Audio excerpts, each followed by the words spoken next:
नमस्कार दोस्तों, स्वागत है आप इस नए वीडियो में। आइए देखते हैं इस पत्र को, जो एक संकल्प है झारखंड सरकार का, स्वास्थ्य चिकित्सा शिक्षा एवं परिवार कल्याण विभाग, झारखंड सरकार। झारखंड सरकार ने निर्णय लिया है कि अब अपने राज्य के जो कर्मी हैं या फिर जो सेवानिवृत्त कर्मी हैं उनको हेल्थ इंश्योरेंस का लाभ प्रदान करने के लिए, आप इस पत्र को पढ़ना चाहें तो आप पढ़ सकते हैं। मैं इसे भी पूरा पढ़ने वाला नहीं हूँ। कौन कौन सी प्रक्रियाएं और कितना सरकार आपको देना चाहती है वो पूरा डिटेल्स है, आप इसको देख सकते हैं। ठीक है, इस पर फ़िलहाल मैं अभी चर्चा करने वाला नहीं हूँ। यह पत्र मैं आपको उपलब्ध करा दूंगा इस वीडियो के डिस्क्रिप्शन में, उससे आप देख सकते हैं। तो चलिए अब आगे बढ़ते हैं कि इसका लाभ लेने के लिए हम एक लिंक के माध्यम से राष्ट्रीय स्वास्थ्य मिशन में खुद को नामांकन करेंगे। कैसे? सरकारी कर्मचारी या फिर जो सेवानिवृत्त हो गए वो भी। आइए जानते हैं। ये देख सकते हैं, ये है पेज नेशनल हेल्थ मिशन का, ये झारखंड गवर्नमेंट का है। इस पेज पे आने के लिए बहुत ही सिंपल तरीका है। एक लिंक दिया हुआ है, ठीक है, आप देख सकते हैं। एक प्रेस विज्ञप्ति आए थे जिसको आप पढ़ सकते हैं, देख सकते हैं। इसी में उस लिंक का जिक्र भी है। ठीक है, आगे बढ़ते हैं। देखिए, यही है वो लिंक जिसको आप क्लिक करते ही आप उस पेज पे पहुंच जाते हैं जहां मैंने सबसे पहले आपको पेज दिखाया था। देखिए, इसको मैंने क्लिक किया तो इस तरह का खुल जाता है। ठीक है,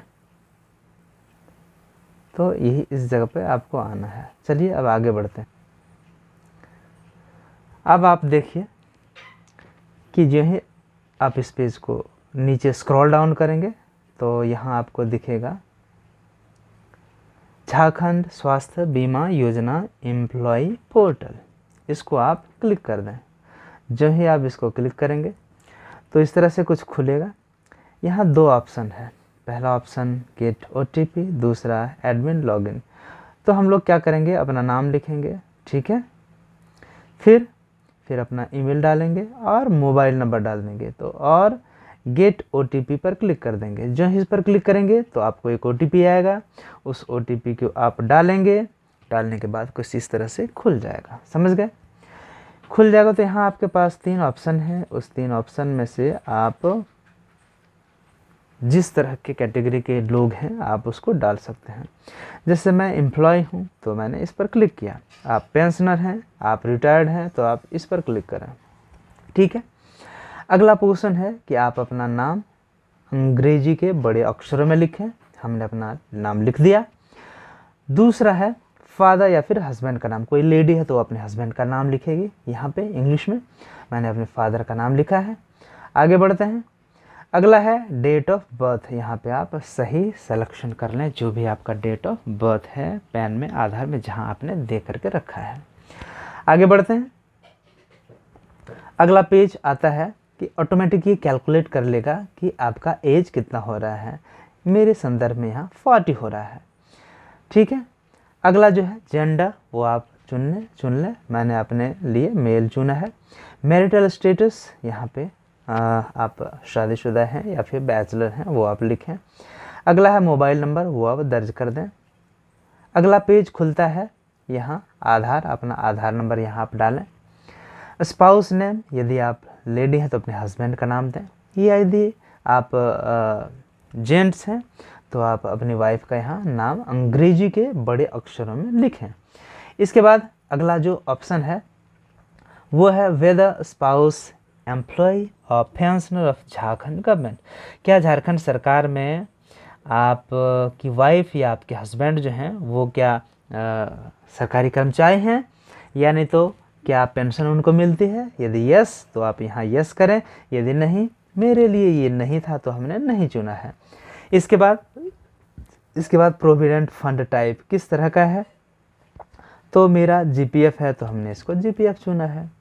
ठीक है, उसके बाद नीचे आते हैं तो अगला पेज पर जैसे ही जाते हैं आपको नंबर लिखना है। मतलब अपना जो आपका GPF नंबर है उसको आप लिख दें यहाँ पे। ठीक है, उसके बाद अपलोड फ़ोटो। यहाँ पे आपको अपना सुंदर सा फ़ोटो अपलोड करना है जिसको आप अपनी गैलरी में रखे होंगे। इसको जो ही आप इस जगह पे क्लिक करेंगे तो ये आपको गैलरी में अपना ले जाएगा, अपने मेमोरी में ले जाएगा। वहाँ पे से ब्राउज़ करके यदि नहीं खुलता है तो आप वहाँ पे क्या कर दें कि आप अलाउ कर दें, परमिशन दें फ़ोन को आपकी गैलरी तक पहुँचने के लिए। ठीक है। इसके बाद मेलिंग एड्रेस, यहाँ पे मेलिंग एड्रेस आपको लिखना है। तो मेलिंग एड्रेस क्या होगा? मेलिंग एड्रेस जहाँ भी दें आप चाहते हैं पत्राचार करने के लिए उस जगह कर दें, और अंत में आप वहाँ पे अपना ईमेल एड्रेस भी डाल दें। ठीक है। पिन कोड लिखना नहीं भूलें। अब अगला पेज की तरफ बढ़ते हैं। इसके बाद खुलता है डिपार्टमेंट या फिर ऑफिस डिटेल्स। यदि मैं अपनी बात करूं तो मेरा नेम ऑफ डिपार्टमेंट है department of school education and literacy development. ठीक है। तो हमने इसको लिखा। अब पार्टिकुलर्स ऑफ द ऑफिस, तो यहाँ पे मैंने लिखा है DSC ऑफिस बोकाओ और ब्रैकेट में झारखंड आप कर देंगे। ठीक है। मेरे संदर्भ में है। यदि आप हाई स्कूल टीचर हैं तो आप वहाँ पे ऑब्वियस है कि DO ऑफिस और फिर जिला का नाम देंगे। ब्रैकेट में आप झारखंड कर सकते हैं। उसके बाद प्लेस ऑफ पोस्टिंग या last place of posting from where retired, जहाँ से आप सेवानिवृत्त हुए उस संस्थान का आप नाम दें, या फिर जहाँ आप काम कर रहे हैं। ठीक है, वहाँ आप, तो मेरे संदर्भ में ये है तो हमने लिख दिया। इसके बाद कौन सा जिला है उसको हमने चुना। आगे बढ़ते हैं। इसके बाद आपको पिन कोड लिख देना है सही सही। फिर ये DDO कोड, देखिए DDO कोड जो है ये आपको कहाँ से मिलेगा? ये आपको मिलेगा जब आप एम्प्लॉय पोर्टल, कर्मचारी सेवा पोर्टल को आप खोलते हैं, अपना GPF नंबर और पासवर्ड डाल करके और एक वहाँ पे कुछ डिजिट्स होते हैं, कुछ अल्फ़ाबेट्स होते हैं, उसको आप डालते हैं और सबमिट करते हैं, लॉगिन करते हैं तो आपका खुल जाता है। सबसे पहला पेज जो खुलता है वहाँ आपने कब ज्वाइनिंग की है, कब आप रिटायर होंगे और आपका GPF नंबर क्या है और आपका DDO जो है उसका क्या कोड है वो आपको वहाँ से मिल जाएगा। तो यहाँ आप वो लिख लें। अगला है ग्रेड पे /पे लेवल /पे स्केल। 2-3 चीज़ें हैं तो मुझे लगता है यहाँ एक से काम चल जाएगा, लेकिन तीनों चीज़ें हैं तो हमने तीनों चीज़ें लिख दी। ग्रेड पे मेरे संदर्भ में 4600 है। पे लेवल कौन सा है? तो मेरा 7वां है ना, क्योंकि मैं 6 to 8 का टीचर हूँ। फिर जो 1 to 5 के हैं उनका 6 होगा पे लेवल, है ना। इसी तरह किसी का 8 हो सकता है। इसका पे स्केल ये हो गया वेतनमान, जो कि 9300 से 34,800 मेरे संदर्भ में है तो हमने अपना लिखा। अब सर्विसेज ग्रेड कोड ने, तो ये मेरे संदर्भ में क्लास 3 है तो हमने क्लास 3 लिखा।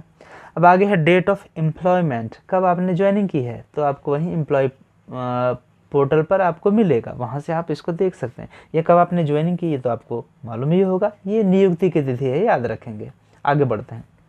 अगला पेज है डेट ऑफ रिटायरमेंट, तो वही जो कर्मचारी सेवा पोर्टल है वहाँ पे आपको आपका रिटायरमेंट की कौन सी तारीख है, ये आपके DDO ने जो फॉर्म भरा है सही वो आपको वहाँ पे दिखेगा, उसी तारीख को आप रिटायर होंगे, तो वो आप जिक्र कर दें। मेरे संदर्भ में ये था। अब है ऐड डिपेंडेंट्स डिटेल्स। यदि आपके मम्मी पापा जॉब या फिर नहीं करते हैं या फिर जॉब करते थे, रिटायर हो गए हैं, पेंशन नहीं मिलती है, तो आप उनको अपना डिपेंडेंट बनाएं, मतलब वो आप पे आश्रित हैं। ठीक है। या आपके बाल बच्चे जिनकी शादी हो करके कोई जॉब नहीं करते हैं या फिर बिना शादी किए भी जॉब यदि करते हैं तो उनका नहीं होगा, जो बच्चे हैं उनका होगा जो आप पर आश्रित हैं। मेरे संदर्भ में हमने अपना लिखा, फिर उसका जेंडर लिखा, ठीक है, मेल या फीमेल, फिर क्या वो शारीरिक रूप से विकलांग है तो मेरे संदर्भ में नहीं है। फिर आगे बढ़ते हैं। डेट ऑफ बर्थ उसका जो आपका डिपेंडेंट है, फिर उसका एज ऑटोमेटिक कैलकुलेशन ले लेगा यहाँ पे। फिर रिलेशन क्या है, तो वो जो भी है, आपके हस्बैंड है, आपकी वाइफ है, वो यदि है तो यहाँ पे लिखें, यदि वो आपका बच्चा है तो फिर सन लिखें या फिर डॉटर लिखें, जो भी आएगा। फिर उसी का आधार नंबर आपको यहाँ पे देना पड़ेगा,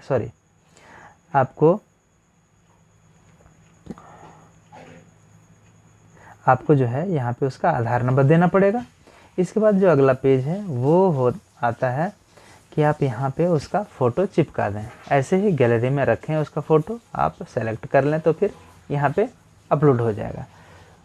उसके बाद अगला डिपेंडेंट, नीचे में ऐड डिपेंडेंट्स ऑप्शन आता है, उसको आप जैसे ही क्लिक करेंगे नीचे में, समझ गए, तो आपको वहाँ से अगला आप डिपेंडेंट को जोड़ सकते हैं। जैसे मेरे संदर्भ में मेरा बेटा है, हमने उसका नाम लिखा आदर्श, ठीक है। फिर उसका जेंडर मैंने लिखा कौन से लिंग का है, क्या वो डिफरेंटली एबल्ड है, समझ गए, क्या वो विकलांगता की श्रेणी में आता है, यदि नहीं तो फिर नो लिखें, यदि यस तो फिर यस करें। अगला पेज है उस बच्चे का, ये जिसका है उसका डेट ऑफ बर्थ लिखें, ठीक है। फिर उसका एज ऑटोमेटिक कैलकुलेट कर लेगा, ये मेरा बेटा है मेरे संदर्भ में, उसका आधार नंबर लिखें। फिर अगला पेज जो है आगे बढ़ते हैं तो यहाँ उसका आधार नंबर लिखने के लिए आता है। फिर यहाँ उसका फ़ोटो आप मोबाइल के गैलरी में रखें, वहाँ से उसको अपलोड कर दें। यही मैंने बटन कहा था कि ऐड डिपेंडेंट्स, जो भी हैं उसको डिपेंडेंट आप पे उसको लिख दें यहाँ पे। और आखिर में, अंत में, लास्ट में आप यहाँ पे सबमिट करें। सबमिट करते ही वो सक्सेसफुली सबमिट हो जाएगा। तो फिलहाल आपको नामांकन के लिए इतना तक सबमिट करना है। तो दोस्तों उम्मीद है यह वीडियो आपके लिए हेल्पफुल साबित होगा। यदि होगा तो लोगों के बीच शेयर करें, ठीक है, और ताकि ज़्यादा से ज़्यादा लोगों को सुविधा हो और जानकारी यह चीज़ पहुँचे। और ऐसे ही और कोई और जानकारी होगी तो मैं अपने चैनल पे अपलोड करता रहूँगा, आप मेरे संपर्क में रहें। तो वीडियो देखने के लिए आपका हार्दिक धन्यवाद। मिलते हैं फिर कोई नए वीडियो के साथ।